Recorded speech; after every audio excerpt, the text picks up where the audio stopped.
जिस असम्बली में आपने हलफ उठाया है और कहते हैं ये असम्बली अभी पार्लियामेंट मुकम्मल नहीं है, एक ऐसी असम्बली या ऐसी पार्लियामेंट जो मुकम्मल ना हो और उसमें स्पीकर और डिप्टी स्पीकर भी इलेक्ट हो जाएं, वज़ीर आज़म भी इलेक्ट हो जाएं और आने वाले सदर को भी सुना है कि यही असम्बली और इस तरीके से जो पार्लियामेंट अभी नामुकम्मल है हो सकता है कि वो इलेक्ट करे, तो ऐसी इलेक्शंस को कानूनी और आइनी और जमहूरी तौर पर आप कैसे देखते हैं सर? बिस्मिल्लाहिर्रहमानिर्रहीम। डॉक्टर साहब, आपका सवाल बहुत अहम है, लेकिन ये बड़ा टेक्निकल सवाल है।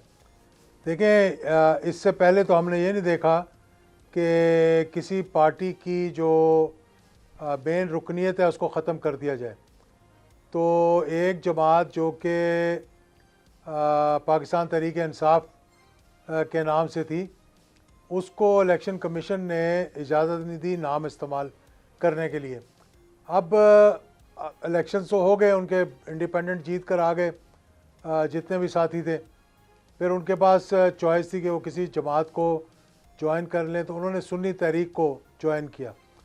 अब मैं इस बात पे इतना मेरे मतलब कि टेक्निकली मैं नहीं जानता कि अगर आप किसी जमात को ज्वाइन करें और उस जमात ने कहा हो कि हमें रिज़र्व सीटें नहीं लेनी, या फिर वो लिख कर दें कि हमें अब रिज़र्व सीट्स दें, तो क्या ये इंडिपेंडेंट जो उस जमात में जा रहे हैं उनको रिज़र्व सीट्स मिलनी चाहिए या नहीं मिलनी चाहिए?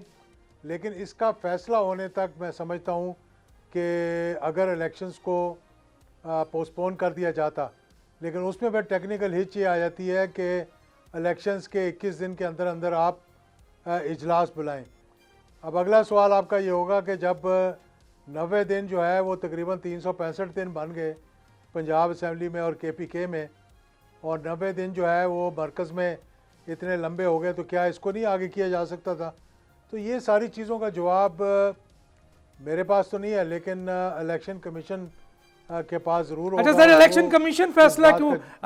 इलेक्शन कमीशन जो है अगर समझता है कि आइनी तौर पर ये सही नहीं है, जबकि आइनी हक है, कॉन्स्टिट्यूशनल इनके पास राइट है, इलेक्शन एक्ट 2017 का 104 का 4 है, सब सपोर्ट करते हैं कि इनको रिज़र्व सीट मिलनी चाहिए, लेकिन अगर नहीं भी मिलनी चाहिए, फ़र्ज़ कीजिए तो इलेक्शन कमीशन इसका फ़ैसला कर दे तो ये अदालतों में चले जाएं। अब 23 दिन 24 दिन हो गए हैं, इलेक्शन कमीशन इनका फ़ैसला नहीं कर रहा है, दूसरों को सीट दे चुका है, वो वोट इस्तेमाल हो रहे हैं, इनका वोट इस्तेमाल नहीं हो रहा है। तो आप समझते नहीं है सर पार्लियामेंटेरियन के हैसियत से ये गैर आइनी अमल है, गैर जमहूरी अमल है?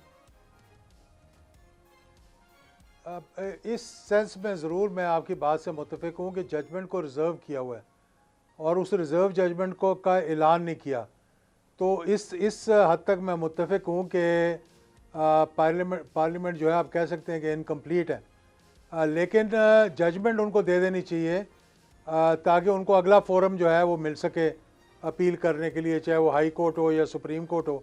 अब मेरे ख्याल में इलेक्शन कमीशन का इक्विवेलेंट जो है वो हाई कोर्ट का है, तो फिर उनको सुप्रीम कोर्ट में अपील करनी पड़ेगी इस सिलसिले में। ठीक है, फैसला दे देना चाहिए। आप समझते हैं कि इलेक्शन कमीशन को फैसला देना चाहिए? सब्सक्राइब करें और बेल दबाएं ताकि कोई खबर रह न जाए।